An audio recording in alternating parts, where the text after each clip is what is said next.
Hello, everyone. Welcome to The Reason We Learn. I'm your host, Deb Fillman. At The Reason We Learn, we aspire to be part of the solution. The purpose of this show is to take a good, honest, potentially painful look at the way kids are being educated. We know we can do better, and this is where we'll talk about how. Let's learn something.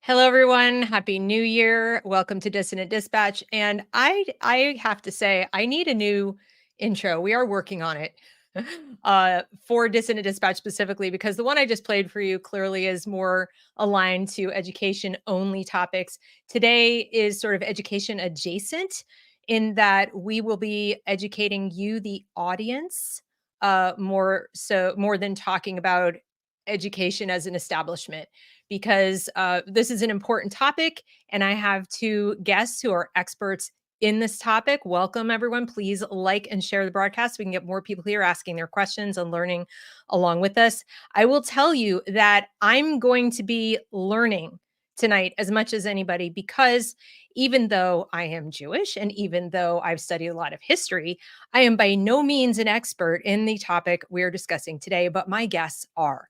I have with us today Dr. Naya Lekht, who is an expert on literature and history, especially around Jewish history, and in particular, history of Russian literature, totalitarian literature, Soviet Union, things of that nature. And also my friend Ooana Trien, who has studied at the Tisch School. So she studied art, history, literature, also with an emphasis on the realism and Soviet style ritual and art and things like that. So we had a show once before about Soc realism, and I think it went really well. I learned a lot. I hope you did too. If you haven't watched it, please go back and do that. But I brought them here today because I want to talk about what we're seeing in terms of what people are calling Jew hate and anti-Semitism. And I feel like we're missing something in the conversation. I feel like we're missing some historical perspective about how the scapegoating of Jews is used to retain power, reorient the powerful, and basically do things other than just persecute Jews. So we're not talking about victim narratives here today. We're talking about how the sausage is made and why there is this seeming ritualistic persecution of Jews. It seems to coincide with growing totalitarian movements. So please help me welcome my guests. They will tell you a bit more about themselves when they arrive. We have Naya and Ooana. Hello. Hello. Hello. Thank you for joining at the last minute too. I have to thank you both for that, because hey, it's a pleasure. Tough shoes to fill. Tough shoes to fill. That was awesome. Yes, I'm really excited to talk to Josh, but that will be hopefully next week. So before we get started, I would love it if each of you would just spend a couple of minutes quickly explaining to the audience your background better than I can. I gave it my best shot, but so Naya, why don't you go first? Tell us a bit about, what is your perspective, or what's your background on sort of the history of the Jewish people and even just anti-Semitism? Well, thank you so much, Deb, for having me. This is a really cool show. I'm so excited. So look, first and foremost, I want to wed my personal biography as well as my professional biography. My personal biography is that I come from as you said, from the former Soviet Union. Now, I came as a child to the United States of America, but I was really interested in cultivating and nurturing my understanding of both the history of the Jewish people and also the history of the Soviet Union. And so I went and I studied Russian literature, but my focus was on, I was really interested in propaganda and literature, and I was really interested in how the Jew came to be a symbol in many ways of power. In many ways, the Jew became a symbol of, the quintessential scapegoat, if you will. So as I was learning about the Soviet Union, about totalitarianism, I began to also become very interested in the history of anti-Semitism. And the history of anti-Semitism is not solely located in the Soviet Union. It really goes back to, I would say, the birth of Christianity. Some people will even say that anti-Semitism goes back to the Hellenistic period, to even the Jewish people's exile in Egypt as slaves. So it depends who you'll ask. But the point is that anti-Semitism and the history of Jew hatred is very complicated and complex. It is at this.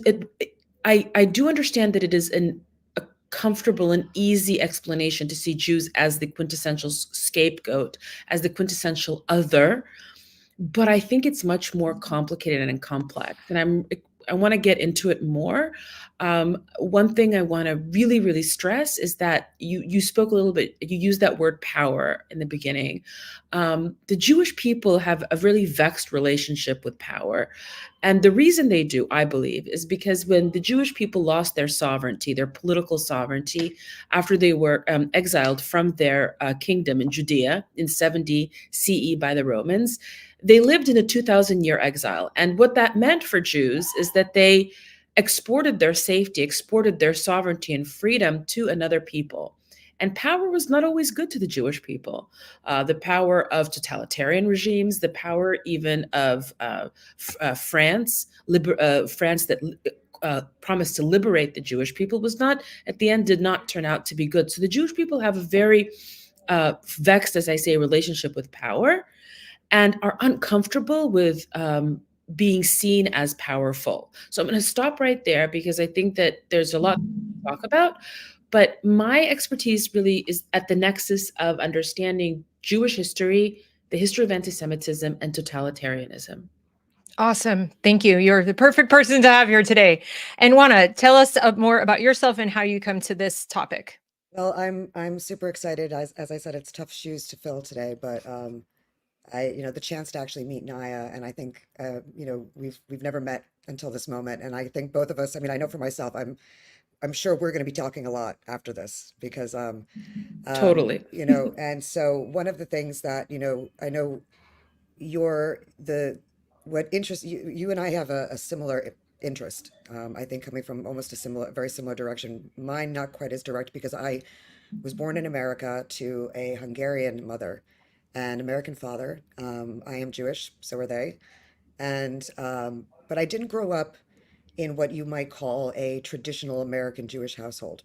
What I did grow up in, and by that I mean, your typical, bar, bat mitzvah, Hebrew school education. In fact, my rabbi who named me, who is also Hungarian, actually took me out of Hebrew school, which is often met with a gasp because I was complaining about how bored I was. And he actually said, "You don't want it ruined for her." And he had me pulled out. And I'm forever grateful for that because there was something that was true. And he's an Orthodox rabbi in New York, a very well-known one. And he did the right thing because it allowed me to not have my identity being defined by anyone else or however anyone else that I've often found myself getting very frustrated saying we are much more than what people have done to us. We are much more than whether, our relationship to power is interesting. And the reasons why we have a different relationship to power is interesting. And the reasons why people think we have power that we don't have is interesting. And that our entire concept of choosing is interesting to me versus what is the thing that I've often found myself being pulled towards is the idea that, my grandfather was nobility and had a lot of power and was a Jew. And under the Austro-Hungarian Empire, Jews did have access to not just power, but culture in a time, I think, a very similar way to what we see now. And we had this sort of experience where we felt, like me being a New Yorker that moved away, thinking something like that could never happen. You could never see what's going on in New York now. It could never happen because Jews are too much part of the culture. I think that in Russia, the the length of time, and this is what I'd love to sometime talk with you, the lack of access to any real power and for so long and never having really gotten it back, maybe until more recently, and then being blamed for the way that power changed after 1918 is different than my experience, but I'm also keenly aware of it because of my experience as a Hungarian and American with the Soviet Union as well, and Right. how my family fled to Romania. And there, after fleeing Hitler in 44, and I'll just add in for later, I think it's interesting that in 44, the war is ending. They knew it was going to end. They're losing, and they still needed to kill hundreds of thousands of Hungarian Jews within 2 weeks. That's interest. We could talk about the sadness of this, but I would rather talk about that from an isn't that interesting perspective and what could be the Yeah, reasoning like behind that. why would you bother and waste those And resources and do it, well, you know? and I think that that's part of what has intrigued me for a while now, for the last few years, is how the use of the idea of the scapegoat or the thing that is always causing a problem or the source of misinformation. And I'm going to intentionally make this analogy. The Right. thing that, you know, imagine saying to Jews, as Jews were starting to be, relegated, removed from society, freedom of speech isn't freedom of reach. There's something about, and I was going to say this later, but I'll tell you a quick story from my mom. When I asked her once, why does anti-Semitism exist? And again, let me say, my grandfather was a hussar. He was a baron. He was titled. This was not a man that didn't have access to power. He did. And that was one of the reasons why they killed him. Not just killed him, tortured him to death. Mm-hmm. And my awareness of this has always put me far more afraid of and disturbed by an anger toward Stalinism, even more than, granted, I'm not defending Hitler here for a moment, but enough people talk about Hitler.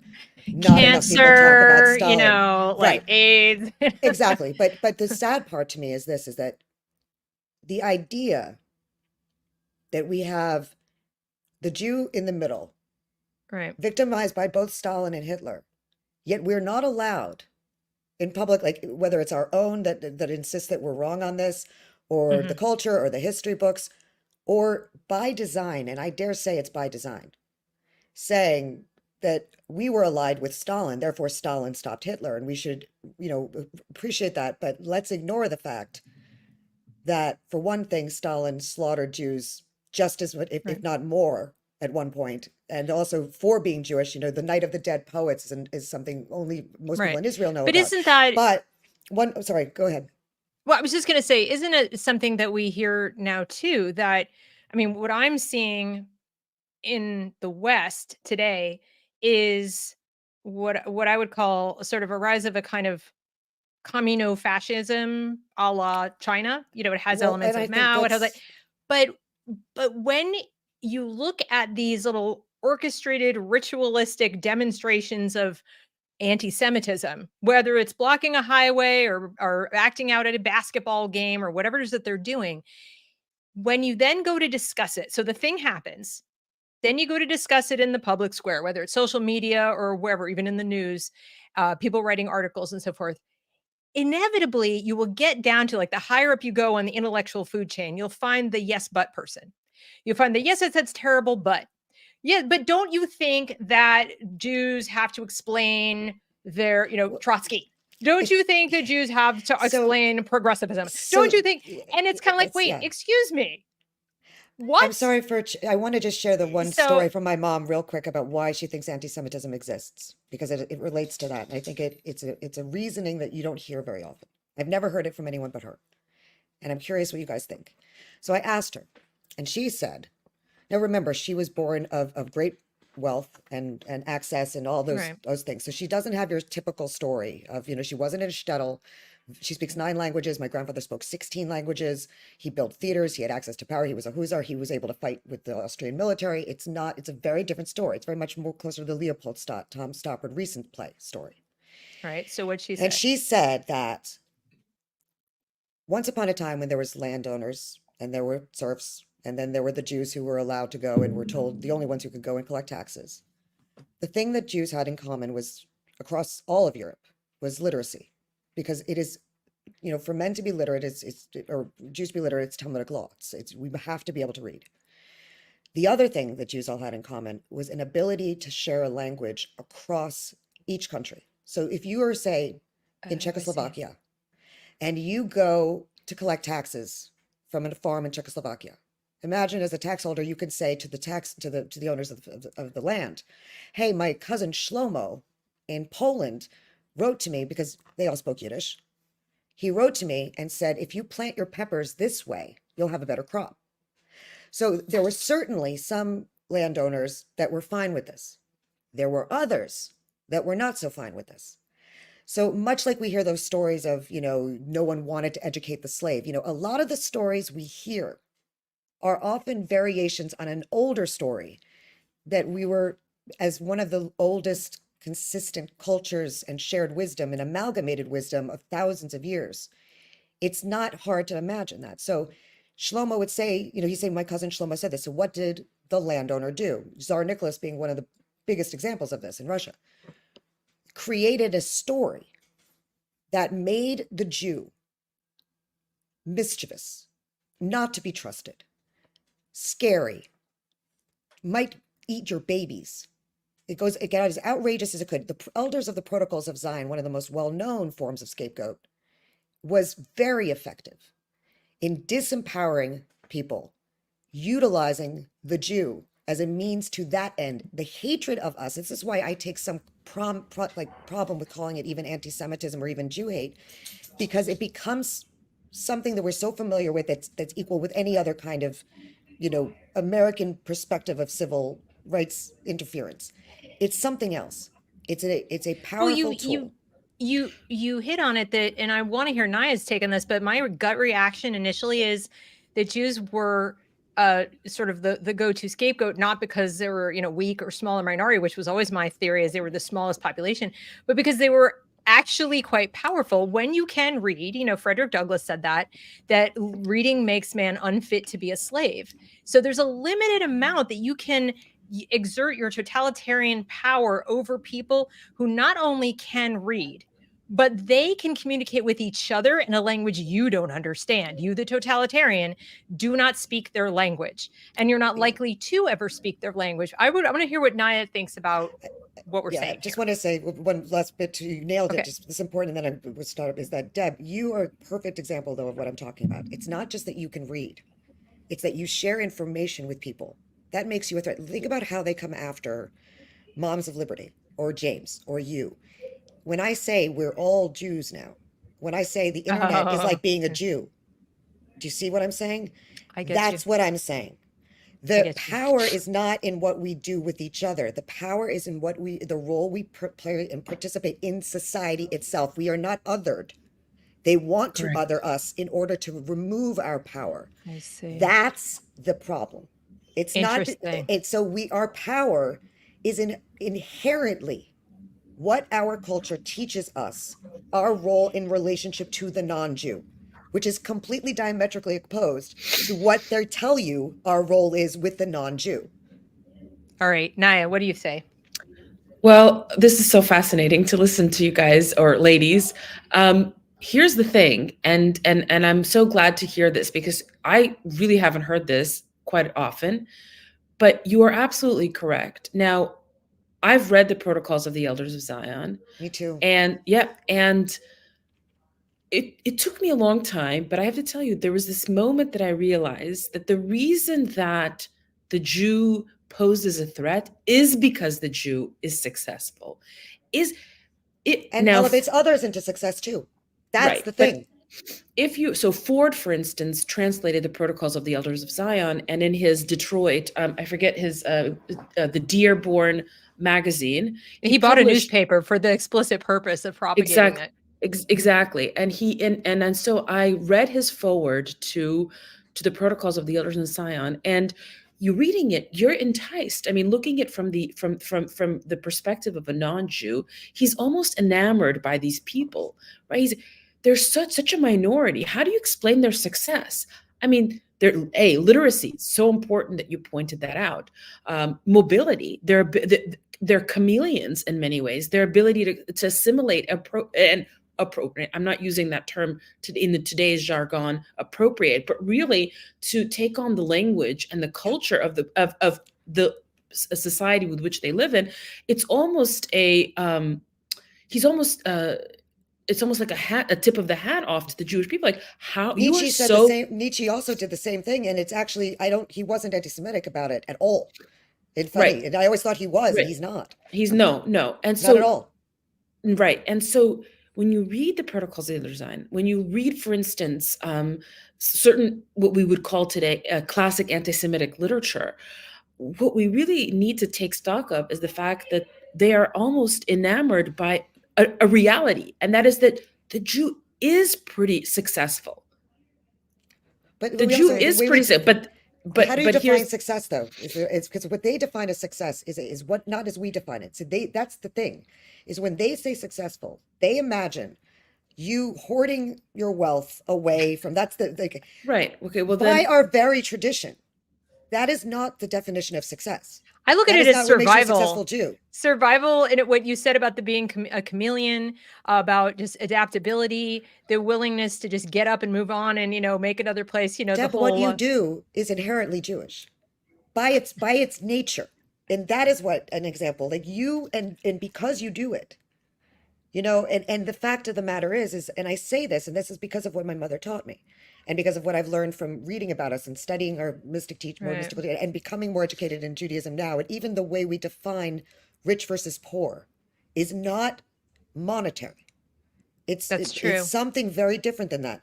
And the more we assimilate and integrate these beliefs into a culture, more we become scapegoated, because the power is not that we are somehow inherently different. Right. It's because we are somehow inherently able to elevate any society that we enter into and are free in, to become better, because there's some things about us, it doesn't make us right, but for one thing, how we view God is different.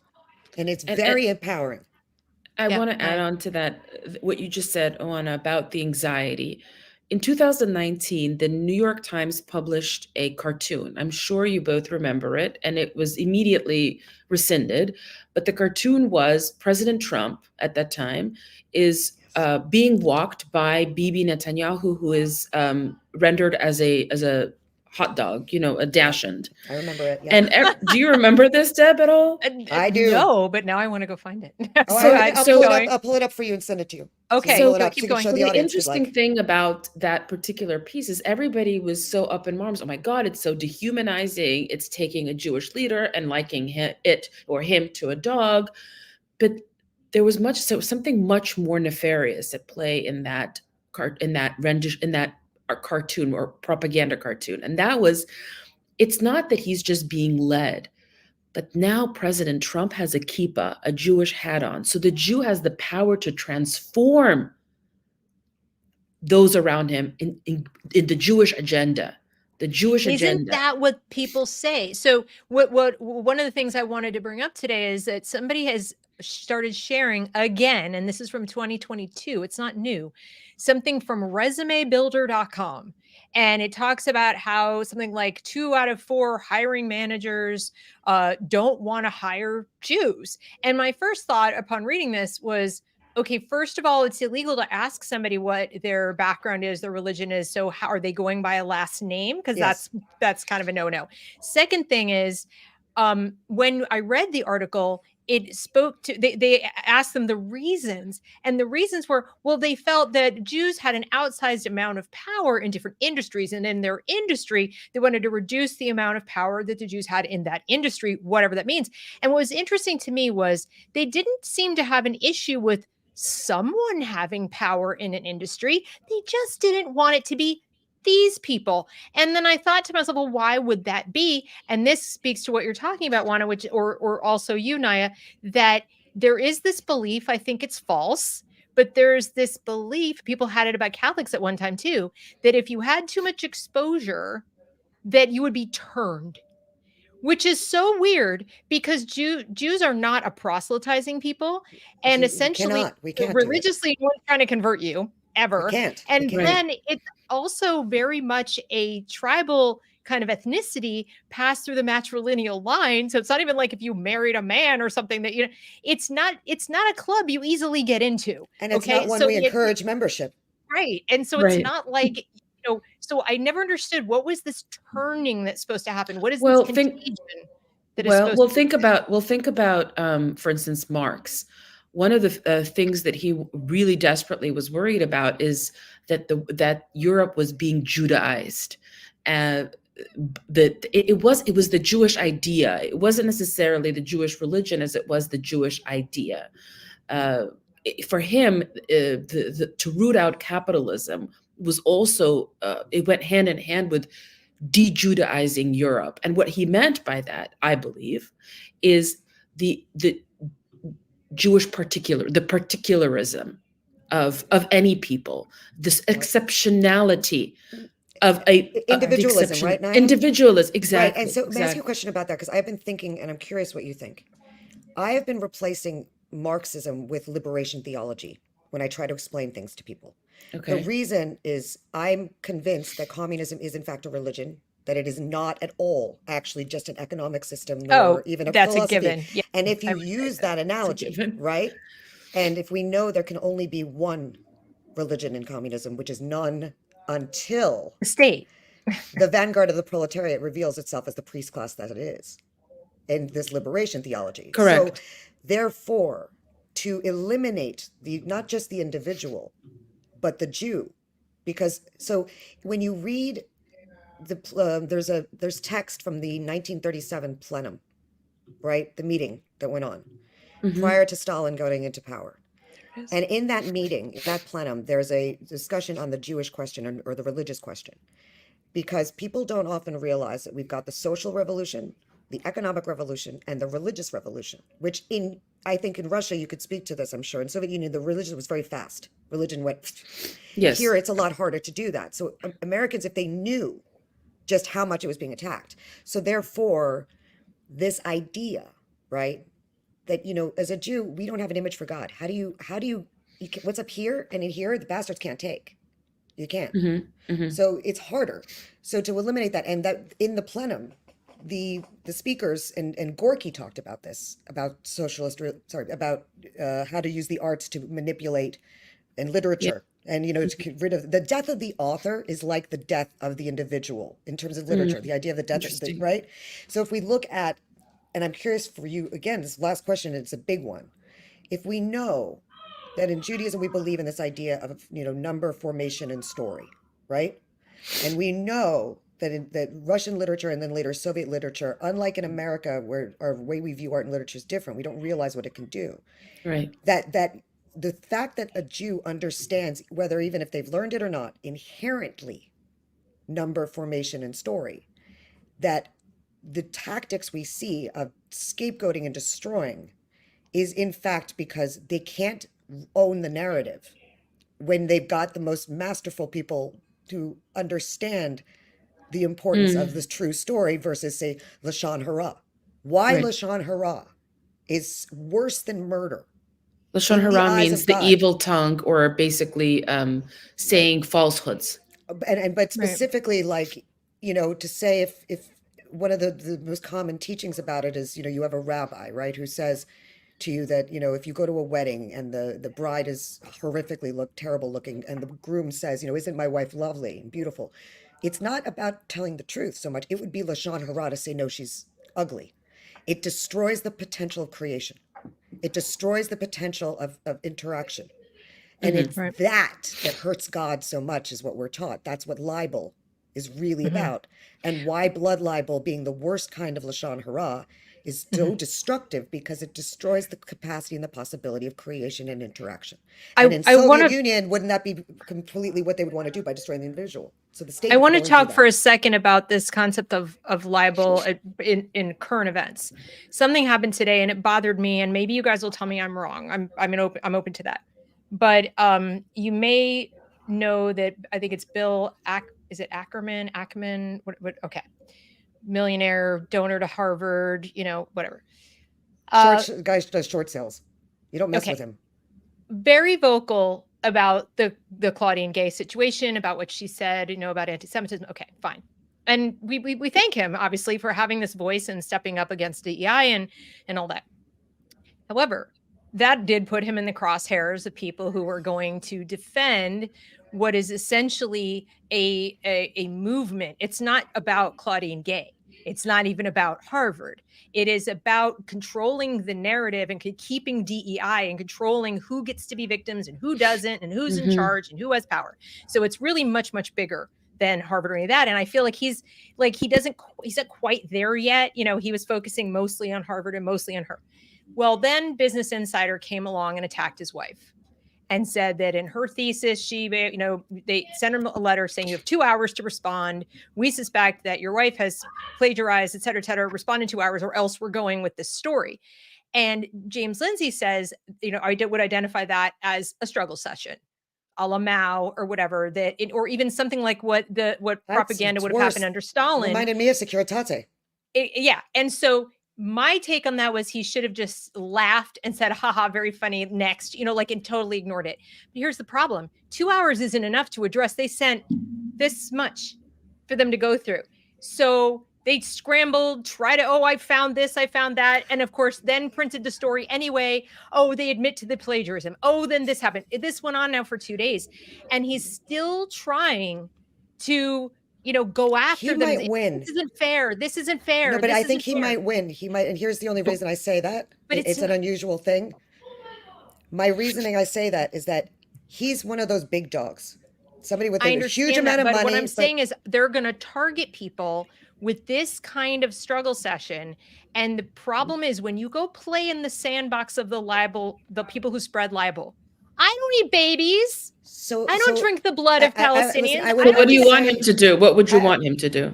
I think it legitimizes the story in the first place. What I would want him to do, quite frankly, is identified as what it is. This is obviously a distraction from the real story, which is that the universities are taken over by this movement. We're sticking with that story, and you do what you got to do. I would not dignify it, because what they do is it's like Bolshevism. Bolshevism makes arguments. Bolshevism makes arguments that are beneath the aristocracy to address, right? That was kind of the whole thing. And they just go make their absurd arguments. But who are they making them to? But you just said it. It's beneath the aristocracy to address. So here's the thing. Coming as what I heard my mother when she would talk about my grandfather, there are certain things we have to admit that Ackerman has a certain set of skills, certain set of talent, access to certain things, and sets a standard. No, for the average person, which we are, we don't have that power. We can be destroyed much faster, because remember this stuff goes after us. It's not going after him. If he didn't stand up the way he has, where he's got the power, he could lose. But he's a short seller. The people that I've seen, for example, that I know who know him in New York are saying, you just went up against the wrong guy. Now, had he not done this, and then let's say it happened to a few other people that are in his circle, which is not a very big one, but it exists. They went after their wife. They would hesitate to take a stand as well. Now, he's doing it in one way that may be public, that may not be something we'd want to see. But frankly, I saw more people delighting that somebody had the ability to come up and fight back. Well, he fought back against the Claudine stuff, and that's not for his wife, and he's going to win. He will. Well, I hope so, because what I didn't like, here's what I didn't like, because it goes to the Jew as the victim. He wasn't playing a victim. No, but the language was, this isn't fair. It isn't. This isn't. I'm sorry, I need to step back for a second, because I need to understand. Did he pull money from Harvard? Is that what he did? That's a while back. That I agree with. But what I'm saying is, when they went after his wife, after he did that, they did that, they went after his wife saying, oh, she's a plagiarist. She plagiarized. Okay. Okay. It was the timing that wasn't fair. The amount of time they gave him to do it. Of course, and it obviously that's wasn't. What he was harping on. But as a short seller, I can understand why that would really bother him. I understand that, but I felt like he kept drawing attention to it. He kept drawing attention to it. I agree with Deb entirely. No, the only reason, and normally I would agree with you, but in this case, with what he does for a living, it's like Israel saying, we're not the apartheid state. We're not the apartheid state. Exactly. It plays into the victim He's narrative. Not talking to us, though. That's the thing. And I would agree with you 99.99999%. He's part of that weird, this is a New York elite thing. You understand? But that's what I'm saying is, like, if you are as powerful as he is, and you're talking to the business insider, it's not like, I'm not one of those who goes, consider the source, generally speaking, but they have made a living smearing people. It's what they do. The real people who matter, people who actually matter, don't read it and don't take it seriously. Yeah. And I think there's a lot more power. And this is what I've seen it too with, by the way, Stand With Us. I've seen other organizations that will get up with it isn't fair and it's not fair and poured it. And this is what I don't like is I think, yes, there are Jews being treated terribly around after October 7th and right here in the United States. But I think the real power is not in saying, wah, me too, hashtag Agreed. me too, put me on the intersectional chart. It's in Completely saying, agree. you don't So get to I would me. so You let me don't get just to me. Have let me fun. propose. Enjoy blocking So traffic. I'm I going to agree go with this you, way. but let me propose it in one way. When I read that he had no idea that DEI was bad and that he fell for it, I've known a lot of people like that, a lot, and they're starting to wake up to it now. You wonder why? How could they not know? They're living in a world that's not real, okay? Well, yeah. And so, but here's the thing: they're very important, very powerful, and the fact that right now they're starting to see, and they're going to go through in some way what everybody else has gone through. The choice is this: we can either say, you have no power, there's nothing you can do because there was nothing we could do. Or we can say, just like whenever somebody else has stood up, whether it's, when James first started standing up for himself, people couldn't understand why. They're like, why don't you ignore it? He said, no, you don't ignore it. You point it out and you And you fight laugh at back. them. Well, Yeah, he but there's does a more difference than between laugh. pointing it out and saying, "Oh my God, I'm a victim," as Deb So says. It's not I fair. didn't interpret what he said as I'm a victim. You may be right. I can't speak for him. I just What felt like when you write something this long on Twitter, I first of know. all, and you go through every step of they did this to us and they did that to us and this isn't really good journalism. Have you This seen is where it's ended unfair. up? I have not. And to be fair, I haven't read this. This was this morning. So I haven't followed up this afternoon. So, he certainly has the power and the attorneys to go after The them. people who are talking about this now, the New Yorkers I know that are talking about this now. So in a place like New York, where we just saw what happened there Yeah. with blocking Holland Tunnel, I'm just talking about how New York operates. New York and listen, what's her name? Gosh, hold on. What is Hochul, her name? the governor. Naomi Wolf Oh, has talked about this. Yeah. Mm-hmm. We need a certain group of people that we cannot relate to. I've never been part of that world. I've only been adjacent to it. When they start seeing how they've been used, James talked about this a while ago. Remember he said about the strivers, Yeah. the rebels, and the people who do it. The people who have been, I hate to say the word, it's not that they weren't awake, naive, being misled. The fact that they read Business Insider should inform to you why perhaps they're in a different. Their reason for reading Business Insider has less to do with fact and more to do with he's a short seller. This is important. So a short seller has a very different way of looking at things. He also have a very different sense of tenacity, a different amount of endurance, what he Well, we'll likes to see. do and what he's We'll see willing where to it do. goes. And I'm reacting to the language. listen, I'm very I word sensitive, get it. and I get when it. it comes to how She was triggered. Deb was triggered. Yeah, I don't know if I would call it triggered. we're teasing you. You're being Naya, woke, Deb. I'm joking. Naya, you're a word girl too. So So am I, know that guys. I We know all I know are. that you guys are very dialed Yes. into word choice. And when it Absolutely. comes to addressing narratives, and this is my next question for both of you, Naya, you first. We titled this how the sort of ritual scapegoating of Jews like enables totalitarianism. It is a theory that I have, and I think that maybe you agree with, that when Jews are scapegoated in any kind of way, but especially when it's ritualistic. In other words, we've got these protests, we've got the hostage taking, we've got things where there's sort of predictable set of things that are happening. And then there are labels and narratives that follow, like the bad Jew, the too powerful Jew, the contagious Jew, that, whatever. And that there's like a yes, but. Well, yes, but colonialism. Yes, but oppression. Yes, but apartheid. Yes, but too much power. There's always a yes, but.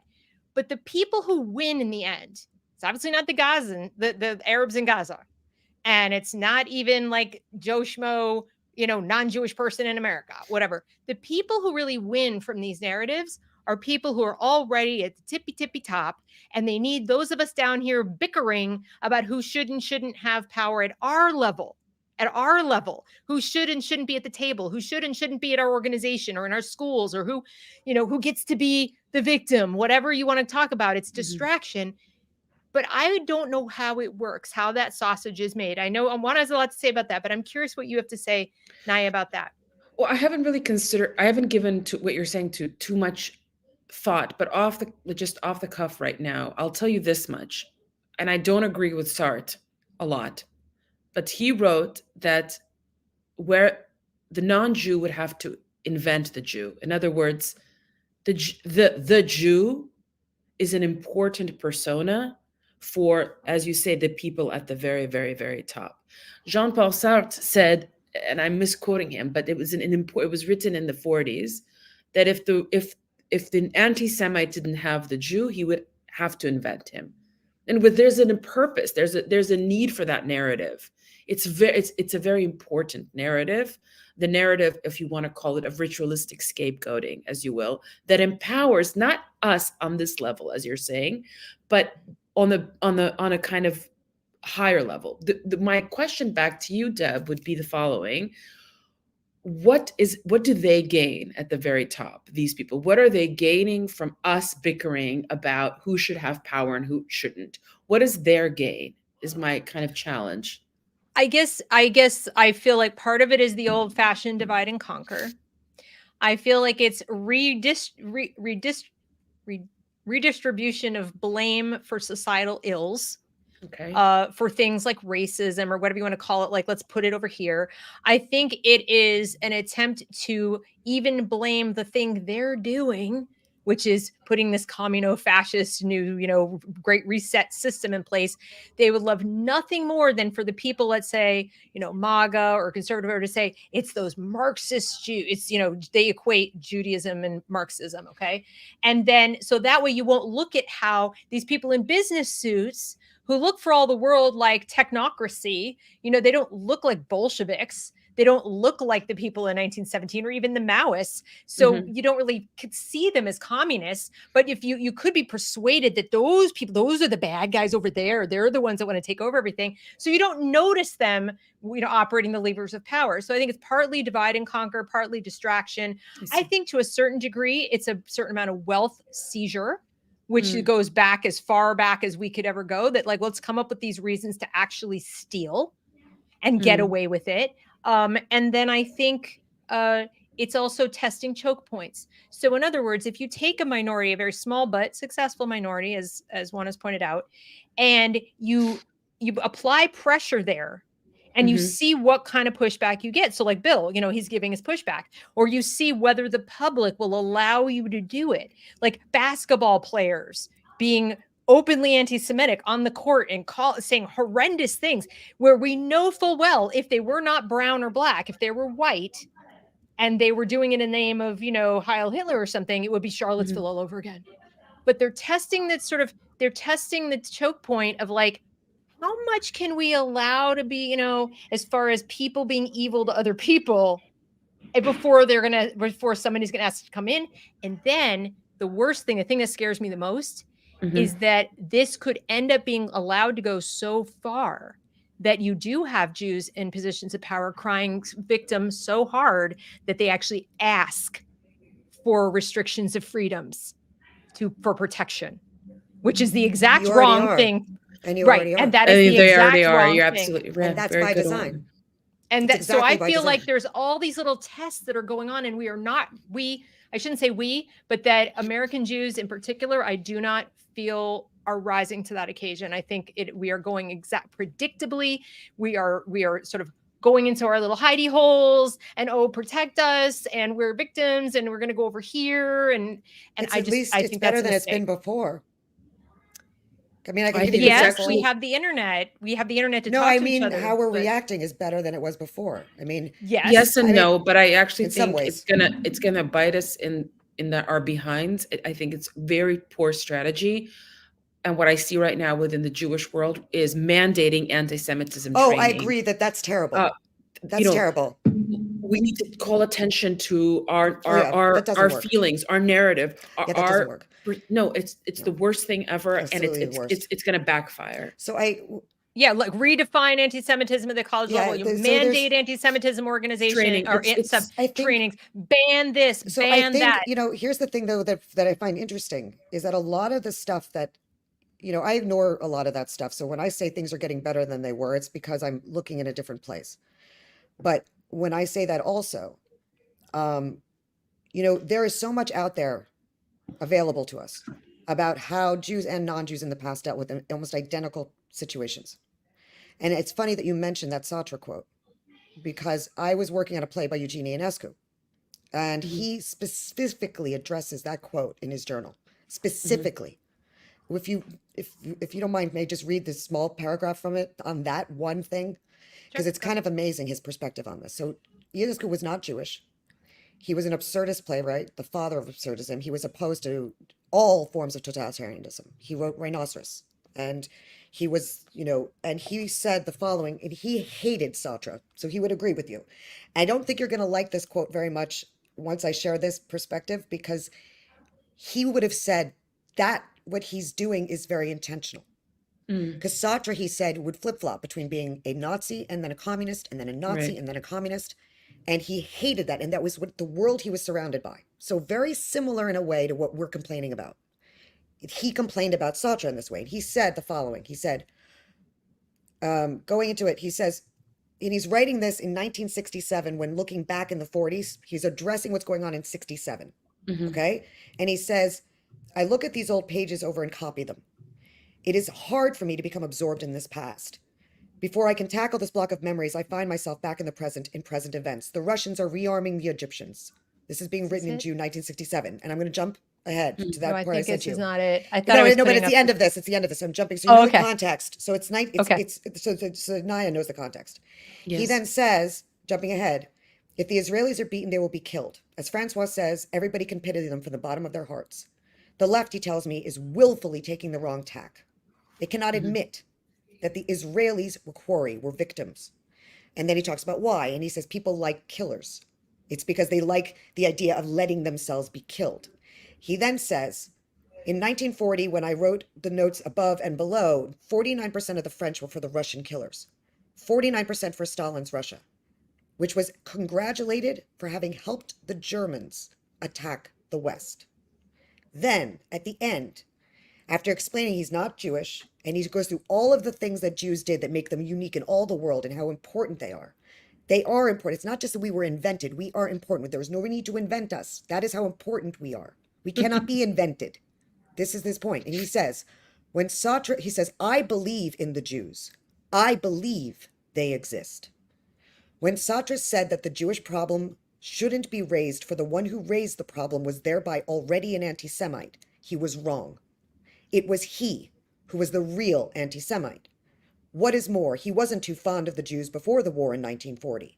To say that the Jewish problem doesn't exist clearly means, from the point of view of psychoanalysis, that one denies the existence of Jews, that one does away with them. I believe that the world would be a harsh, sad place without them, that what makes us go on living, the hope that someday the whole world will change, that all this will change, everything will be fine and dandy.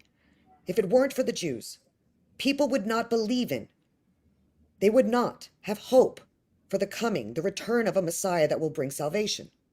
We keep on hoping, knowing the Messiah is behind the door. We hope that someday he will open it and that the world will know abundant joy.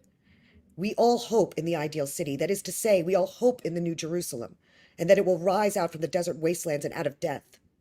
We hope for the transfiguration of the world.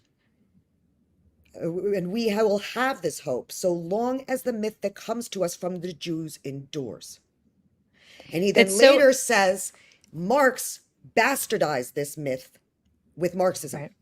And therefore, he says earlier, we wouldn't have Marx, but we wouldn't have Cetism either. We wouldn't have it. We wouldn't have this and this. So Sartre, in his saying that, it's typical Sartre, that by deconstructing us, he makes us trivial, not important, and makes the reason that we are disliked trivial, benign, nothing. And it is by design, because the collectivist mindset is there is no individual. We are the ultimate individual freedom. Well, we talked about this, right? I understand, but just to push back very respectfully, and I'm no Sartre scholar, but in that particular passage, not this one that you read, but that particular passage of Sartre, when he talks about the fact that he's deconstructing the Jew, but he's actually pointing to the fact that the non-Jew needs the Jew. He's saying if Yes, there but was no Jew, they would need the well, Jew. but what he's actually saying, because the quote is actually, he explains that the notion of being a Jew is a social construct associating Jewish people to Yes, scapegoats. yes. So he's saying it's a social construct that So we that's don't right. exist. And then he's basically plugging us into the Hegelian dialectic that we need the opposition. The anti-Semite doesn't need the Jew. The communist needs to destroy the Jew. Right. Because without it, it is the ultimate way. It is we break the Hegelian dialectic formula. We Well, do. the interesting thing, I saw somebody say something today that was really interesting on Twitter, I guess, or whatever, X. They were asked why they supported Israel even though they weren't Jewish, which I always find interesting. Like, why do you support Israel even though you're not Jewish? Like, only Jewish people can support Israel. Forgetting it's a country. It's not. It's not just some idea, and it's not the geographical embodiment of only the Jewish people. And he said if he said his answer was very simple. If he looked at it this way, if the whole world were Israel, like let's say Israel did take over the whole world, but as it is, in other words, as it is philosophically, as it strives to be, its aspirations, its ideals, etc., people would be able to love who they want, worship as they want, eat what they want, live where they want, work where they want, Yes. pursue beauty, pursue truth, Like pursue I said, education, it even contradicts be an communism. atheist, even be an atheist. So people would be free, right? So Free. even if Israel, quote, took Or over, no, they were born free. That's the key. right, they're that. Whereas he could not say the same for the forces Israel was fighting. He said if Hamas and their ilk were to control even a small segment of the world, Which they it would are. be absolute horror. Which they are. And so that was his reasoning. And this is what I always have such a hard time with, because I feel like the reason people keep saying, well, why do the Jews keep getting picked on? It must be that they're annoying. It must be that they're this. It must be that they're bad. We And are I'm like, why annoying. can't you conceive of the possibility We're called the that stiff-necked people. right, that Jews are ritualistically scapegoated for the exact opposite reason? What does a totalitarian rely on? A totalitarian relies The on dictatorship fear. of the ritual. Right. They also rely on fear. They rely on ignorance. They rely on division where you don't trust So, anybody else. Naya, I got a Well, question for you though, because as an American, I don't think, and having never seen it firsthand, when I say to you, you were born free, does that mean anything to you? well, yes, of course. No, but I was curious, Naya, Uh, having grown up in the Oh, Soviet okay. But you have to family. understand, I didn't really grow up in the I know, but Soviet hearing what Union. you've heard your family say. My mother, so I teach a class. I just finished teaching a class on propaganda and literature, and we did Soviet literature. And I invited my mother to speak as a guest speaker to my class, to seniors. And she didn't tell me what she was going to say. And in the middle, she said, in her thick Russian accent, she said, I want you all to understand, America is not just a country, it is an idea. And she said, it is an idea that I was not born with, the idea of freedom. And, I don't know, to I me, felt I the same, just, yeah. right? It's Oh, yeah. just, It's massive. she said, you have to cherish it. This is not just a country, this is an idea. So when Because I was as born Jews, somewhere that didn't have it. so let me But remind you, Oona, I want to just say something to you, which you mentioned earlier, which you are absolutely correct. The Jewish people gave to the world many things, one of which was freedom. that's right. I was going to But mention people, Exodus. correct. But And people that's my don't point, want that. right. People Well, we people didn't want to want be it either, taken did care we? of. But here's the people want thing, to the be taken story of care Exodus, right? And that Okay. lesson in that story is one where we can understand this. See, the fact that we have an ability Yeah. to understand based on our Torah and our stories and our amalgamated wisdom, even those who are hurting us, makes us unique. And Mhm. also the weakness in our own selves. So the story, when people will say, why is it that we were wandering in the desert for 40 years? Why didn't we have a map? And that's how they prove that it can't be true. The story, the lesson in the story is actually the reason when they say the idea we gave for why Passover is the one thing that we all share in this country. Mhm. When anybody in the diaspora, why is it this one thing? We tell this one little story over and over again about the wicked child. And then when the Haggadah changes, why does that story not tell you to say what all the different kinds of children, right? What do we say? We don't say to the wise child, we tell the story as we would tell it to one another. To the wicked Mhm. child, we say something pretty harsh. which the progressive might say, oh, that's so terrible. No, it's very loving. We say, if you had been there with this, or it's when God had taken me from Egypt, me, not you, because if you had been there, he would have left you there. That's because it's not being cruel. Why did we go? The idea that he wanted, whether this is true or just a story, that God wanted to people to choose him, not to worship him, but to choose a relationship with him. And therefore, when we went out into Israel, the law, by the way, that's what they're the same.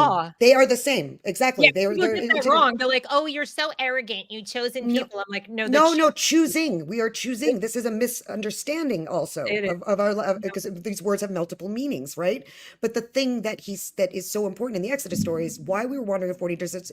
God would say, it's like the joke, right? The guy's on the desert island, and he has no food, no nothing, and he's about to lose, everything, and he prays to God, and a plane goes by, and the ship goes by, and a coconut falls on his head, and he says, God, why haven't you helped me? And God's voice says, I sent you a ship, I sent you I sent you a plane, I sent you a coconut. It's God in Israel when we didn't know what freedom meant. We had no idea what it meant to have free will. None of it. It was an idea that in this, if we want to say, and so we were wandering, God saying, it's going to be okay. We're like, we don't know.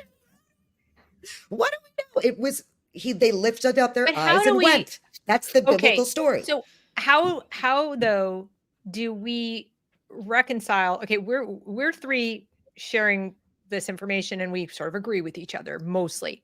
But we're not going to agree on everything. But what I'm saying is, we've all had that experience where we're since October 7th in particular, we're out there on Instagram, or we're out there on Facebook, or we're just in our communities. Yeah. And we are talking amongst ourselves about these horrible things that are happening, and oh, isn't it terrible? And not a day goes by since then that I don't run into somebody who's not only saying, isn't it terrible, but they're clinging by their fingernails to it not being true, to it like not being real, to somehow, there's no connection between my philosophy and my political values and my, sort of like how I live my day-to-day life and how the world, is treating people like me, or how people see me. And it drives me absolutely crazy, because I think, your culture is downstream from philosophy, and you cannot separate the two. You can't sit there and pretend I get to have my little touchy-feely, everybody loves each other or should, and there's a victim hierarchy, and there's all these things, and I have freedom, and I'm an individual, and nobody should pick on me because I'm Jewish. You don't get to have both. Yes, and yet I keep seeing it. And I don't understand. And can somebody help me out? Like, what am I missing? Why does this occur? Hope. This they being what they don't know what hope is. Like, there's still the desire to be taken care of, even by Jews who now you would think be woken up. So when they wake up, there is no Superman. Nobody is going to protect you. So if you don't believe in God, who protects you? You. How?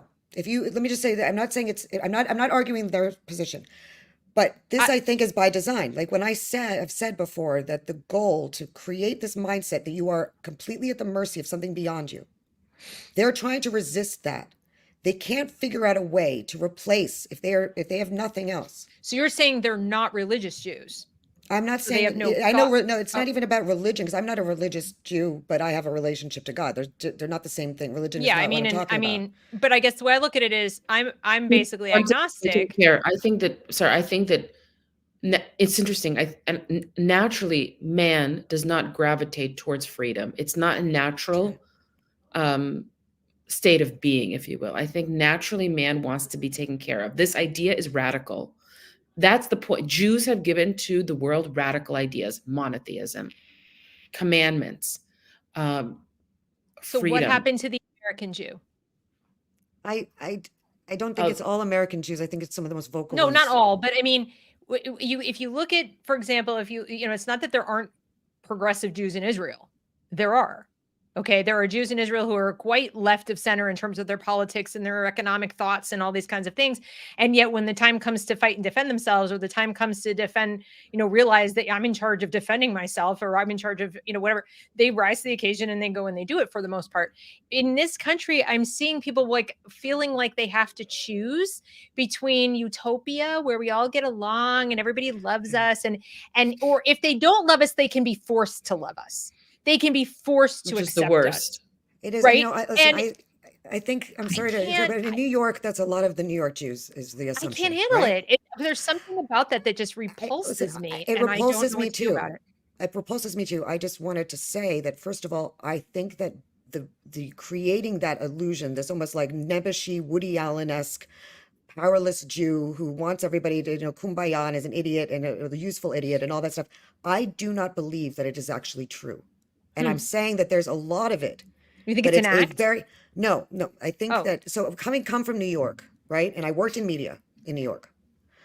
There's a very particular vocal, performative, loud, that gets all the attention.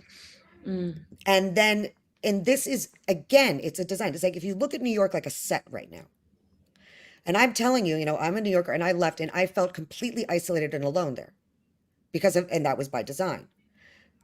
The Jews that I have connected with, by and large, do not agree with that at all. It is much rarer that I find one that does.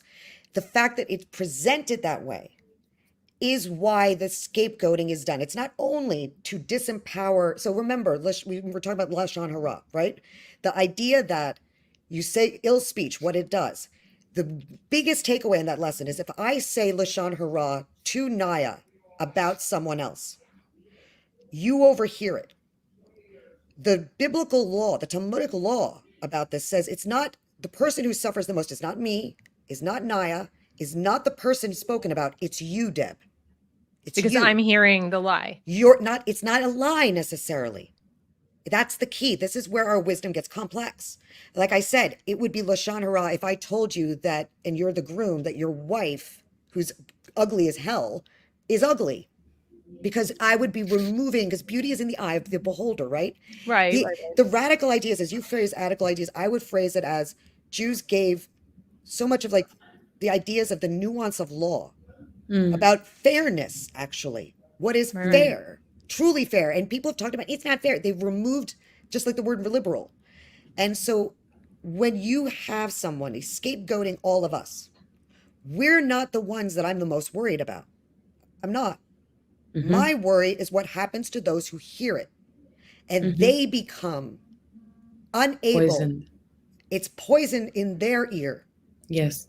And we've Absolutely. all committed Lashon Hara, like those who say it, you can't protect. And that's why it's considered, they say it's worse than murder to do this. Yes.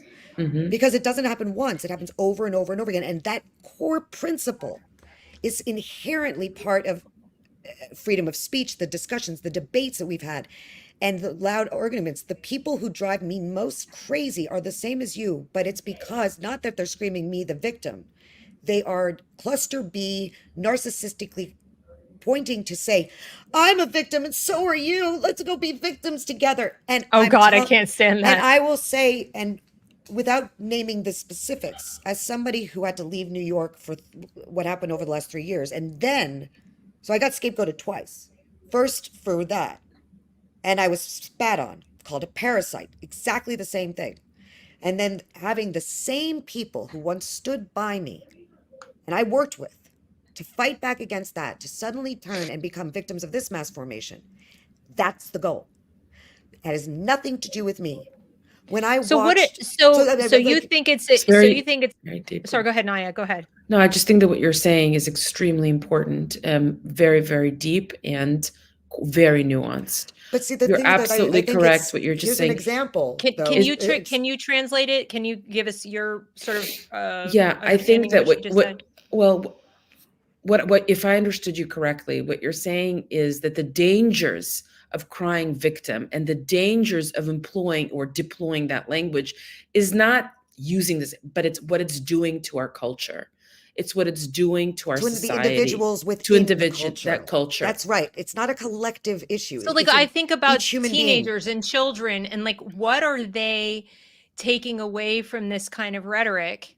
And then I let me flip it It's around. I want to disempowering them. ask Naya, That's what because it does. you're a teacher and you work with children every day, and you know you have a young son, etc.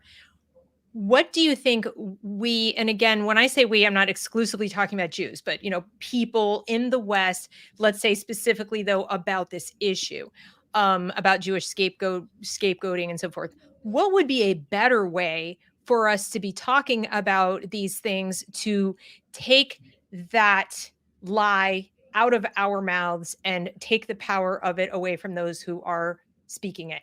What would be other ways that we could speak, or what would we, how would we, what would the narrative be, the better Okay, narrative? well, listen, I have a whole tractate that I've written about this, but it takes small, the words we use, I'm also very big into words. The words we use inform our reality.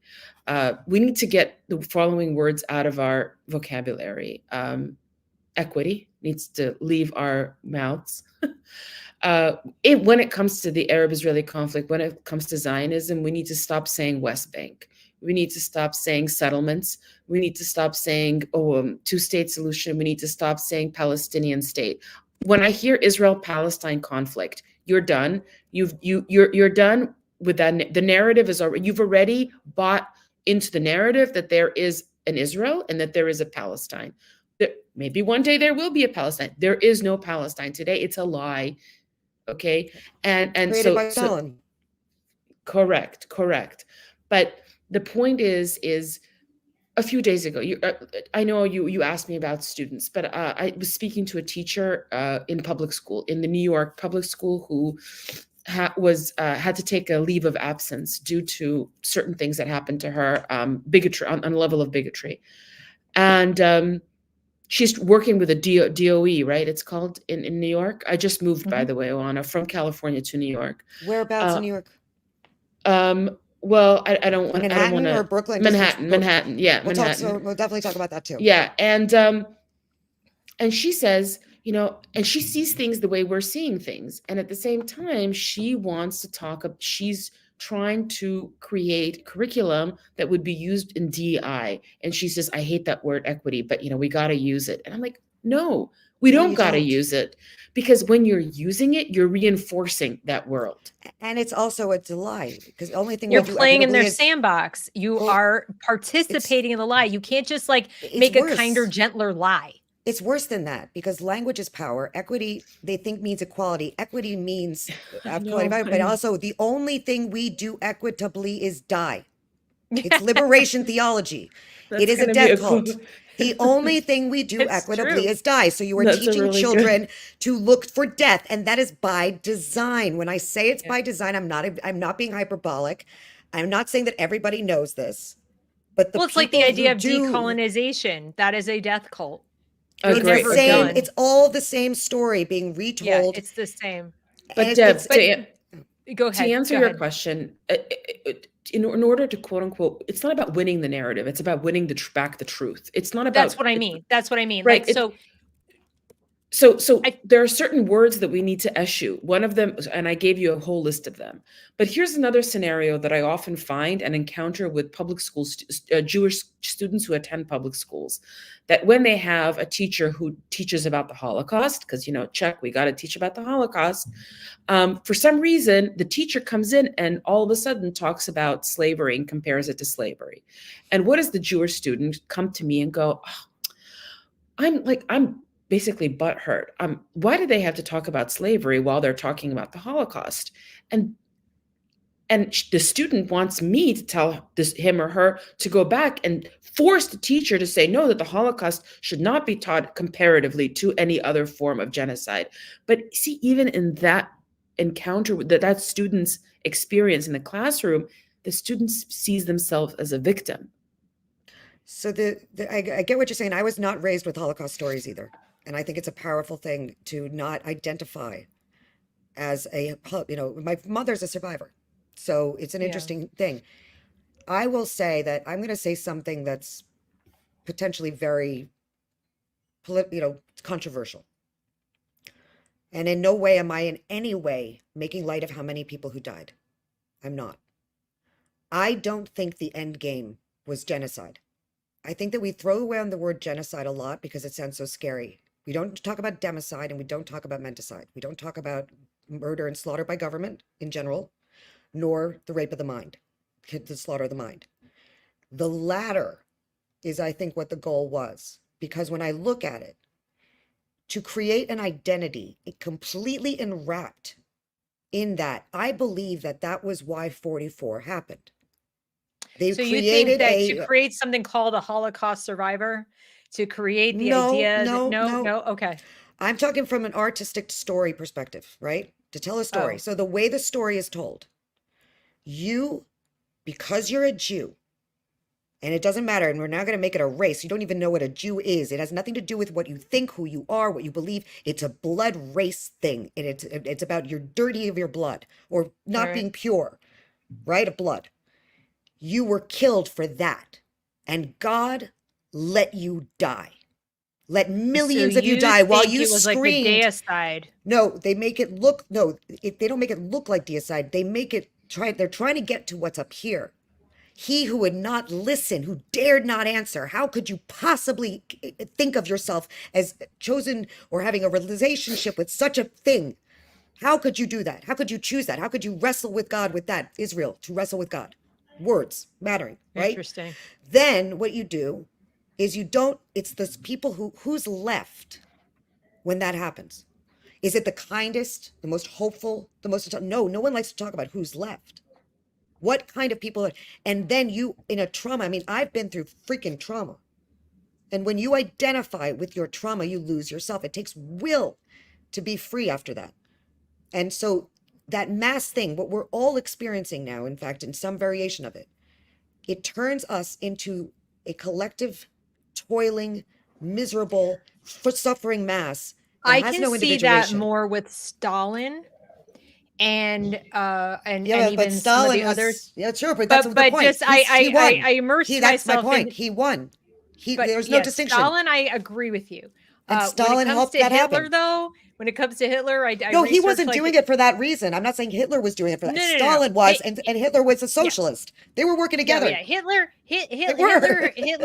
absolutely meant to wipe Jews off the face of the earth. Well, yeah, Stalin, but he was being used as a, listen, it's the same thing with BLM. Let me explain this. Like, we have a bunch of people who are racist, who feel the strong way. You know, we got Stu Peters. Okay, perfect example. Stu Peters. Is he actually believing what he's saying or not? So when he goes on Alex Jones and says what he says, is his target us or Alex Jones? If the target's Alex Jones, that's an interesting concept, right? He's going to go in there and say a bunch of things that make it look like Alex Jones agrees with him. And the stuff he says is so crazy. And the reason I ask you this question is Stu Peters, back in the day, didn't start with us. He started with claiming that that a pro-life video coming out of the UK of babies being washed for burial were examples of Chinese people eating and serving babies. I watched as blood libel was created before my eyes. It took 3 days for a note, and I was the only one, and I kept saying, this isn't it, not because I wanted to know the people's truth. Here was the reason. When people believe that is what happened, especially when the truth is something very different, it is such a weapon. Yeah, when you fill people with, and it's not to say that the Holocaust didn't happen, it certainly did. But why would the Stalinists obfuscate Holodomor, but stress the Holocaust? Both occurred.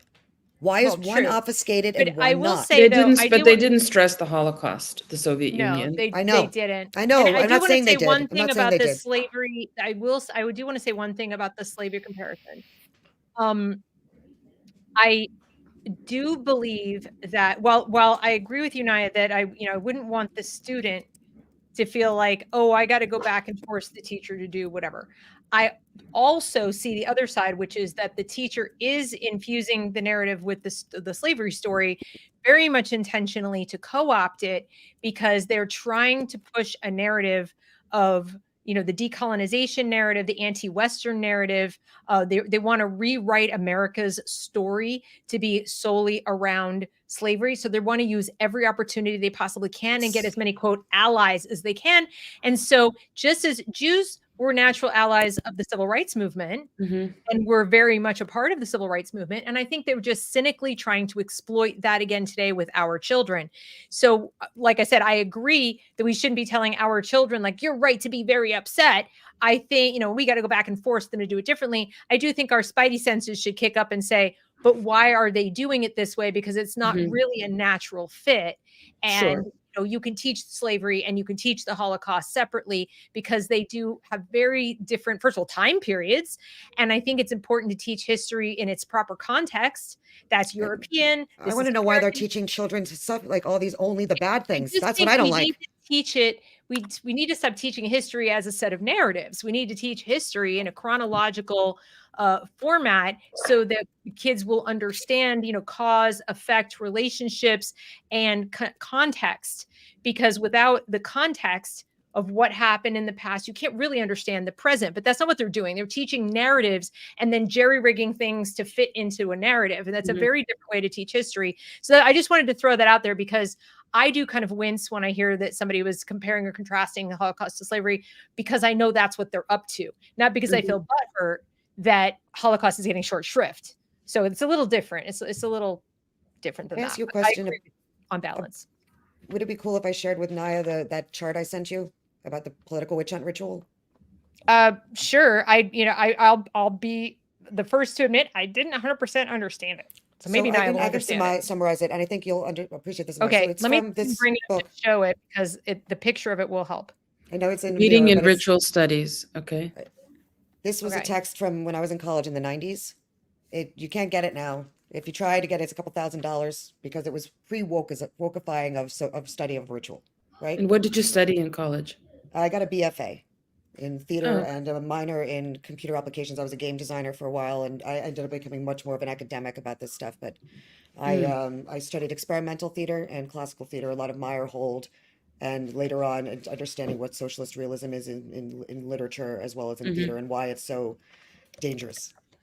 But I'm avoiding that topic for now because I talk about it too much. But there's another way to talk about it. And this book has a peer-reviewed paper by a man named Albert Bergeson.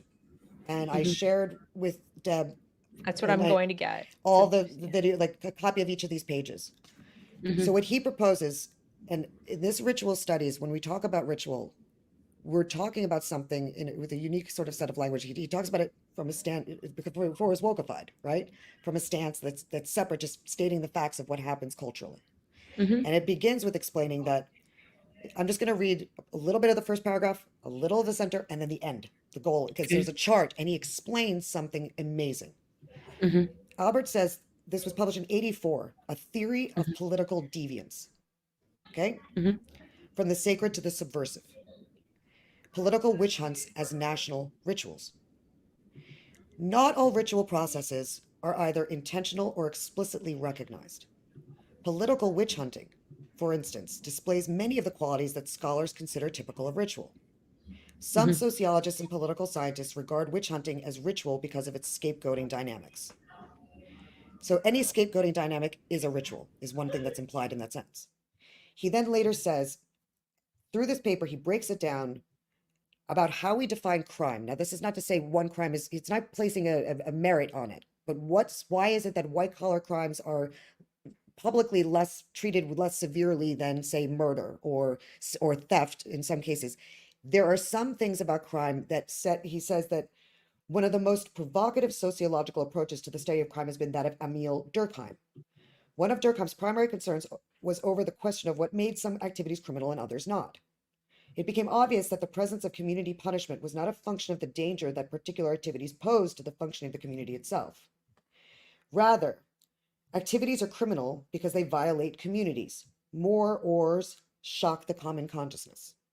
So the crimes committed, we could say, about Hamas we would have assumed into that without any comparisons necessary. So we can assume that that's how it's supposed to work. Now, he says crimes bring together upright consciousness and concentrates them. We have only to notice what happens, particularly in a small town, when some small scandal has just been committed.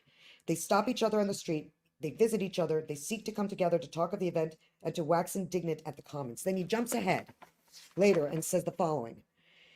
And he starts talking about the manufacturing of deviance. That deviance is not necessarily something that the public, that comes naturally. It will be manufactured. And that also, sometimes it's manufactured by a state. And the reasoning is different. And while crime is committed or agreed upon by a social community because that community comes together and has certain morals and mores, which is very much a conservative position, which I agree with. Why the state needs to manufacture deviance, he starts talking about. And then he goes on and he creates on the final page a form that he shows. And he's used as the example Stalinism, the Salem witch hunts, the Holocaust, Maoism, all of them as examples of the political witch hunt ritual. And that there's more ritual today in politics than almost anything else. And we don't see it, but we're ritual makers. And the conclusion to his paper is the formulation of political deviance suggests that the origins of deviance need not be considered solely as a response to some type of crisis. Political deviance has its origins in the very organization of collectivities as corporate actors. Similarly, deviance need no longer be viewed as functioning solely to repair problematic social boundaries. Deviance also serves to reaffirm that which is stable and enduring in social life, the corporate nature of all national societies. Finally, this theory allows for the comparative analysis of political witch hunts, and as such, provides an advancement over the previous piecemeal treatment they had been given. I have provided general formulation that is not limited to the specific institutional properties of selected nations, but can be applied cross-nationally to a large sample of societies. This formulation also expands the understanding of witch hunts from being previously considered an institutional feature solely of totalitarian states to being a generalized social ritual employed by all societies to periodically reaffirm their corporate existence.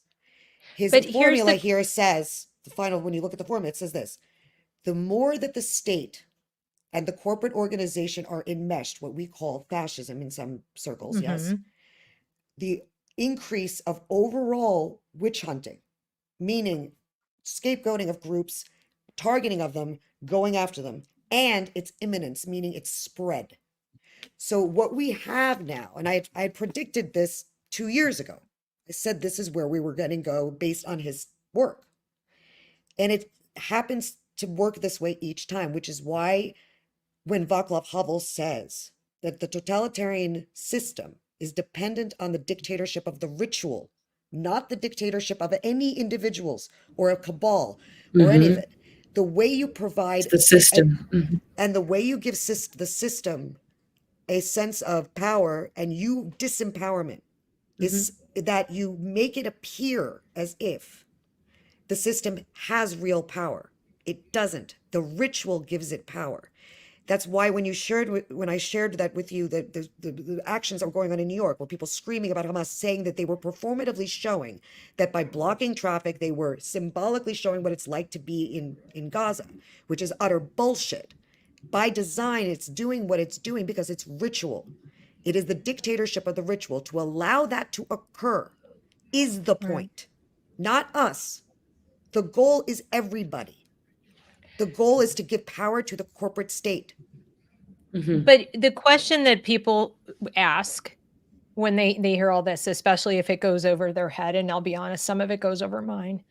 The question they ask is, okay, so they'll say, you guys have explained why Jews are actually powerful, not, the way everybody is saying that they own everything, but that the power in being, adaptable and literacy and, successful and surviving and all of these other kinds of power that make it hard to control it, like to really control and dominate us because we just kind of ooze out and survive.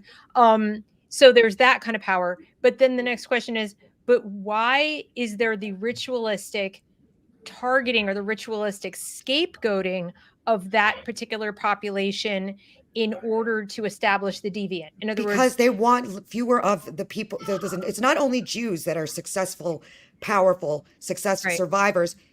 The fact they eliminate us, you eliminate, as Ionescu said, without it as an example. It's like having okay. We all know that two-parent households modeled for a child increases the likelihood that a child will be So successful. you Why? eliminate the father, and you take, you do a lot of damage to the You're family. damaging the child. The goal is to remove a sense of autonomy and individualism from everybody. You remove that from us. Do you think that there's also a move? Do you think that it's also partly to, because it's being done so much through the schools, that the scapegoating of Jews, especially now that's being allowed to be done so openly in our schools, is to destroy that individualism and that because they're communists, specialness? 100%. But do you 100%. think it's partly?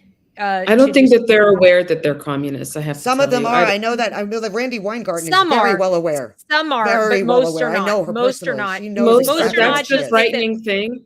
The frightening thing I have to tell you is, and this is back to my story with California. My son was in 4th grade last year, and his teacher showed, they did a class, and in the class they did that cartoon, with the people standing, and there's the gate or the fence, and they're all looking at the baseball game, and Oh it was a God, I class hate that one. on equity.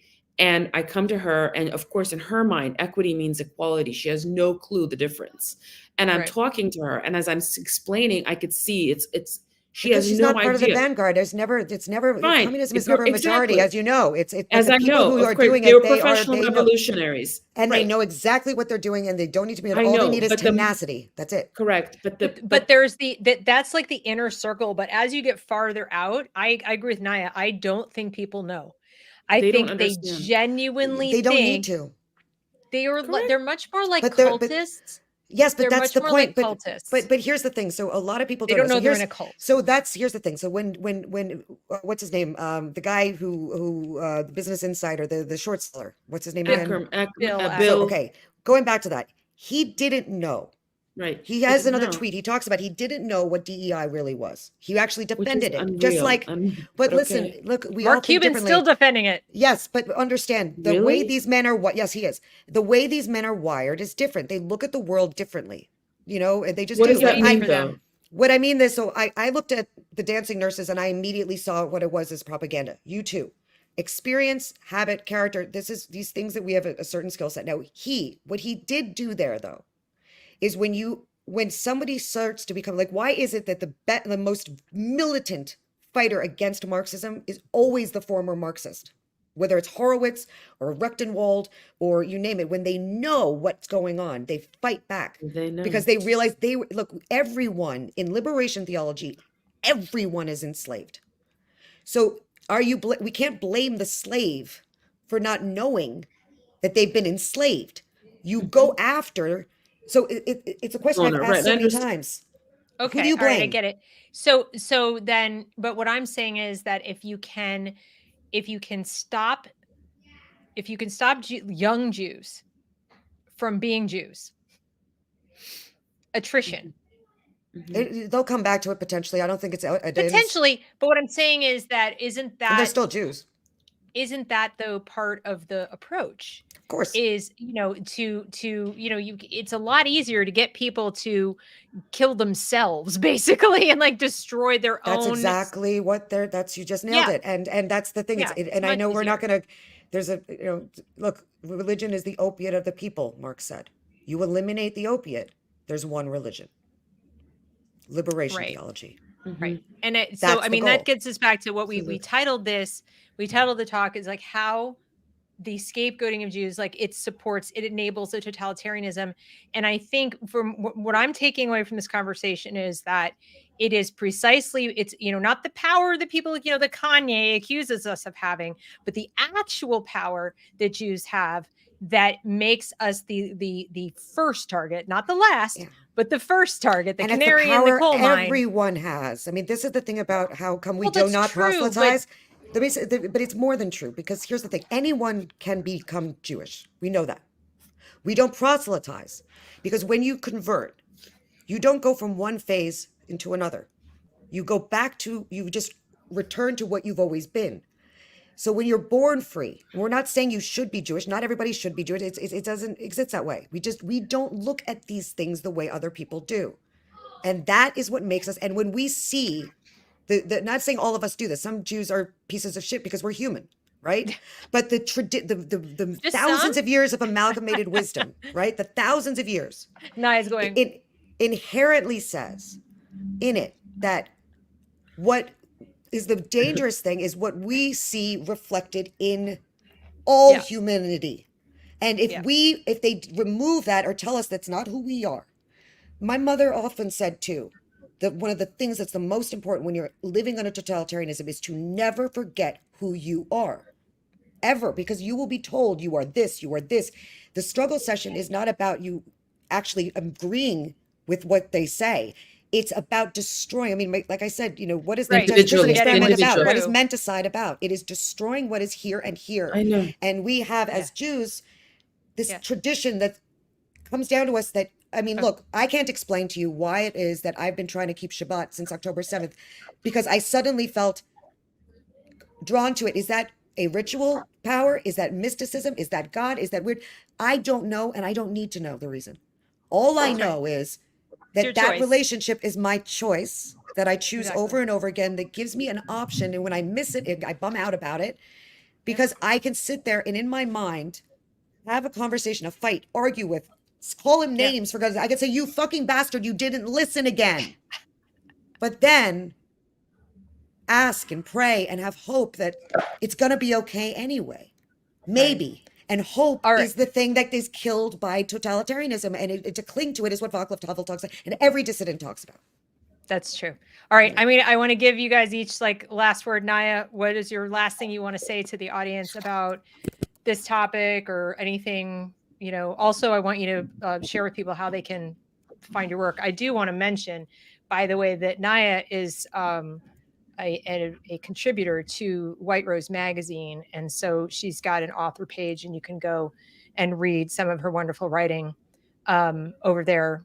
Please do. I'll drop the link in the very cool in the comments. And you can follow her. I would highly recommend too that you follow her on Instagram, because she does post some amazing stuff on Instagram.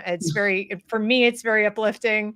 I go over there and I learn things, but also it's kind of that little kick in the butt that I need some days to just be like, rather than feeling like a victim. So, but what would you like to say to the audience in conclusion? Well, first of all, this is so awesome to be in conversation with Oona. You're so badass and so smart. Really. So are you, and it's like, it's listen, to have, there's not many of us that have any background in that. And it's such a pleasure to meet you and pleasure to know you're fighting back. And thank you for everything you've done with White Rose, anything. It's more than a mitzvah. Baruch Hashem, I know it will make a difference. Thank you. So I want to finish by, to tell the audience, the viewers, something that we haven't really touched upon, but we have in a way, which is language, right? And I listened to Barry Weiss. Her most recent interview was with a few people, one of whom is a professor of linguistics at Columbia University, and the name escapes me, but it's something Irish, mix something. And she asked him to predict in 2024 what will be the two words that will be the most contested, the most talked about words. And the two words that he predicted, now he's not Jewish, were genocide and anti-Semitism. That these two words will be the most common words that will kind of pop up. And I think he's studying social media trends. And social media is the word genocide and anti-Semitism. Think about it for just a second. And what we're talking about, scapegoating and co-opting narratives, because genocide has been co-opted now. And even anti-Semitism has been co-opted in itself. So you're having two words, and the reason that they're being co-opted is, once again, because of the fact that who is at the center of these two words? The Jew. Yep, very true. So I just want to leave the audience with that to think about, and to just, but also to kind of, it's insane, because to me, I would never think if somebody told me, Naya, if somebody came up to me in the year 2010 and said, in 2024, people are going to be having public debates over the definition of genocide, I would say, really? Yeah. Yep. If you'd asked me 20 years ago if I thought we'd be having a debate about the definition of racism, just the definition of racism, if you'd told me that the definition of racism was not actively fighting against your own whiteness, I would have been like, "Oh, yeah, that's funny." I mean, I just it the whole thing is surreal to me, and yet now I can't hear the word. I have to remind myself what it meant when I was growing up. Same with genocide. I do my little words of wokeism, and I did one on genocide, and I explained how it's been just twisted all over, and same thing. I have to remind myself every day. I find I have to add a word that I have to go through some mental gymnastics to remember what it actually means versus what they want it to mean now, Mhm. because they keep reinventing Redefining. language and Well, redefining that they're words. wonderful with that. That's they're It's that they are Orwellian, absolutely absolutely amazing. Orwellian. Mhm. Yep. So, all right, well, wonderful. And Wanna, you last words?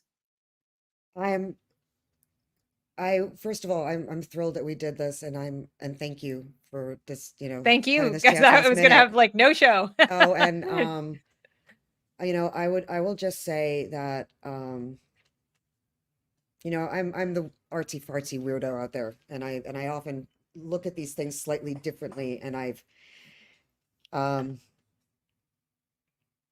I think that what I would encourage anybody and everybody to do, if possible, and including my fellow Jews out there, as difficult as this may be, and trust me, I know it's I've had a really rough time in the last few months, very painful time. Lost friends again that I never imagined that would happen again, and some Yeah. of them I can't even look at them now. It's just stunning, and it's not because I think they hate me. I think hate is a word that in and of itself obfuscates what's actually going on. Hatred is a feeling. I don't want anybody controlling my feelings or telling me how I can feel or not feel. Contempt is a choice. And once that choice is made to hold somebody in contempt, you dehumanize, you can't even regard them. They're so beneath to even regarding at all. And that, I think, when I read the writings of artists and dissidents, and from Pasternak to Havel to Ionescu and across the board, all of them, they all seem to have this one thing that they all share in common, which is, there's not always going to appear to be a lot of us. And like Jews, we've learned to understand that we don't need to be a majority. And by we, I don't mean the Jew. I mean the Jew, the Gentile, all of us that are looking out at the world and saying no to destructions of the ideas of freedom, or this belief in oneself, or this belief in the ability to even influence your world at all. Those come from stories, through art, ideas, inventions, hope, seeing things that fill us up, in an enthusiasm that Havel talks about as being an orientation of the spirit, and it's an inside Right. job. No one can give it to you. True. And I think that we have to remember, and I will say that, Eugene Ionescu, who I believe was one of the most brilliant people at talking about totalitarianism as an artist, he said that the supreme trick of mass insanity is that it persuades you that the only abnormal person is the one who refused to join in the madness of others, the one who tries vainly to resist. And then he says, we will never understand totalitarianism if we do not understand that people rarely have the strength to be uncommon. So for me, I would encourage, with where we are now, when you see somebody like you, Deb, or like you, Naya, having the strength to be uncommon, our Oh, we do, job, don't we, Naya? our job as the other uncommon folk out there, when we feel a little stronger, is to stand by each other and say, I know you will rarely have the strength to do this, and you do it anyway. And then we Yeah. inspire you, do it. We stand together, because look, we don't have to be Yeah. comrades in arms to collaborate and to build together much more effectively and Or at least to beautifully just, than they do. or, fly that freak flag Well, listen, high and individuality I'll does march not mean next to you. isolation either. It means Yeah, an ability for individuals, like what Rilke said, yeah, right? That we Right. come together exactly, and to honor Tapestry. the individual person in you and I and me and our different exactly, views, Yeah. and exactly. then we choose one another, and it's a reflection. Our choosing, some of us who choose God as Jews, in hopes that it's a reflection of we choosing each other, despite Yeah, one another sometimes, despite one another. including All him. We right, choose him despite him. I cannot thank you guys enough. You made me think of something before, as you were just finishing, where you said, the being unique or whatever. I want to put in a quick plug, if I may, for my new community that actually starts with our first meeting on Wednesday at noon. I've built this community called The Reason We Parent. So I have The Reason We Learn with all this wonderful content about education and about culture and all that. But what I realize is that parents out there, however you're educating your children, if they're still in school, if they're in private school, public school, if you're thinking about homeschool, it doesn't matter. If you are a parent trying to live in this environment that we've just discussed, no matter who you are, it's not even just Jewish parents, but you feel alone, or you feel like you're trying to just get through each day, you're trying to do the best you can with what you've got, and you want to find other people, even if it's just one other person at a given meeting, or it's just me, and just go and get real support in a private, non-political, non-judgmental environment where you want to say something like, I hate our school, but I can't leave because reasons. What should I do? Like, how can I deal with this? Or my kid is starting to say da da da da da, and you just need somebody to say, I've been there. It's okay. You're not alone, and you're going to get through this, and just stay strong. That's what I've created this for. I Amazing. put this quote up: people are less than whole unless they gather themselves voluntarily into groups of souls in harmony. Gathering themselves to pursue individual, family, and community dreams consistent with their private humanity is what makes them whole. Only slaves are gathered by others. So Wow. that's John That's Taylor great. Gatto. That's So a great quote. we are going to be meeting. We'll meet in Discord where it's private. You can show your face, not show your face, Wednesday at noon or Sunday at 5. And it's, everybody's welcome. It is a monthly membership that keeps the random public from spying on you. There's no recordings. That's I'm not fantastic. recording I'm so glad anything. to hear you doing this. It sounds a little And bit I something just like felt like, I and already that the know all pic these people I'm going to send your and way. please send me the link to post onto Twitter for yeah, you the too. picture, people have asked me, like, what is the deal with this brand? And it's really pretty simple. I came up with the reason we parent, the reason we learn, because it's a play on words of, like, we have to learn reason.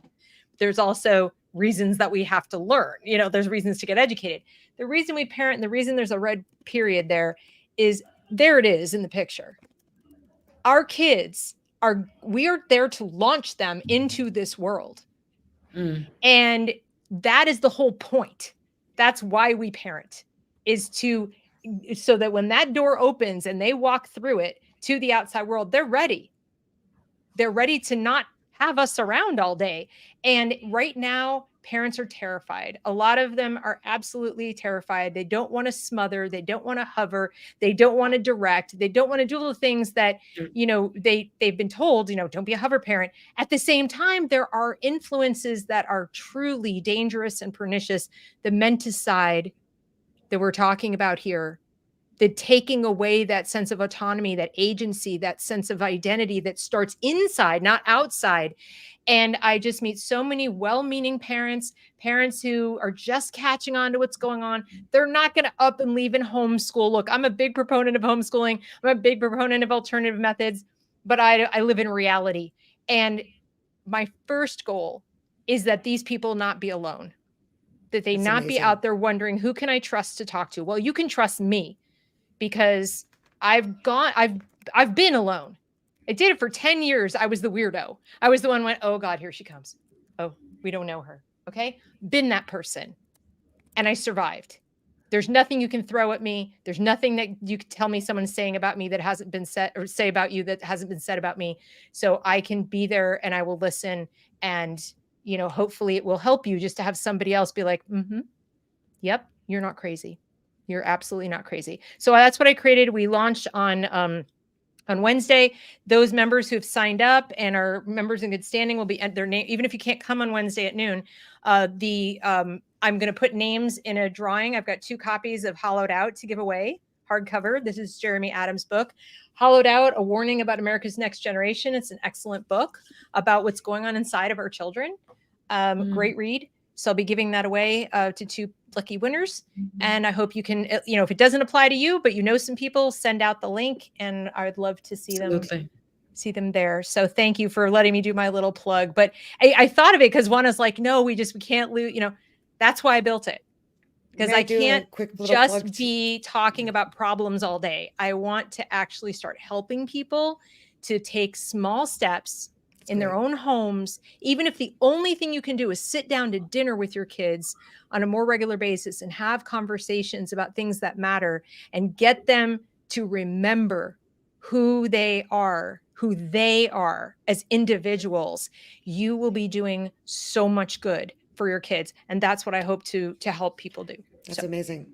I want to encourage people, even if those of us who aren't parents, if we can participate, let me know. But yeah, I hope you also talk about why we parent, so that those people who are afraid to parent, I'm a little late in the game, but people who are afraid to bring children into this world have to know that they've got that support. And I think it's wonderful. And they do. So even people who are almost parents, and you're terrified, come to the group. Right. And I'm pretty lousy at plugging my stuff, so you can find me on Substack. No, I get it, but I just, you can find me on Substack or on Twitter. 2024 was going to be the year of a lot more solution stuff, and not as much, oh my God, look at that, oh my God, look at that. I mean, we have to do some of that, but there's a limit to what waking people up is going to do. So now they're awake and they're scared. That's not good. You need to give people some tools, because we beat totalitarianism one person at a time. It's not a competing movement. You don't create, like you said, Naya, you don't create the better DEI or the better SEL or the better movement that's going to beat it back. No. Each individual person stands tough and strong and says, you're not going to get to me. And then another one, you're not going to get to me. You're not going to get to me. And more people stand up and stand up and stand up, and they lose. They just lose, because there's no way to control individuals who are strong in their individuality. Whatever your particular beliefs and views are, that is not my business. The type of education that you choose, same thing. But when you bring up a group of individuals who are friends with a capital F, it's even more powerful. And I will say, in everybody's communities, find those noble relationships, keep them noble, keep them together, because that is something else they can't touch. And can't touch it. Shakespeare said, "When I think on thee, dear friend, the losses are restored and sorrows end." And Pasternak said that before, when he couldn't speak at the 37 plenum, and he survived. Writer's Congress, right? Exactly. All right, you guys, I've kept you too long. Thank you so much. Thank you, Deb. I really appreciate it. Thanks to the audience. Make sure Naya gets my phone number, please. Yeah, I already have your number. Okay, this is awesome, you guys. But find all these people on Twitter and follow them. These are brilliant people. 2 amazing women. I'm so excited. I'm just so glad you guys met. Thanks everyone for coming. Please like and share this broadcast. The recording will be immediately available. People can watch who missed it live. And we will see you next week, hopefully, with Josh Locum for our discussion on discipline. I will definitely be in the audience for that. That is phenomenal. All right. To be disciplined by Josh. Ooh. Thank you very much. Have a great one, you guys. Bye-bye. Bye.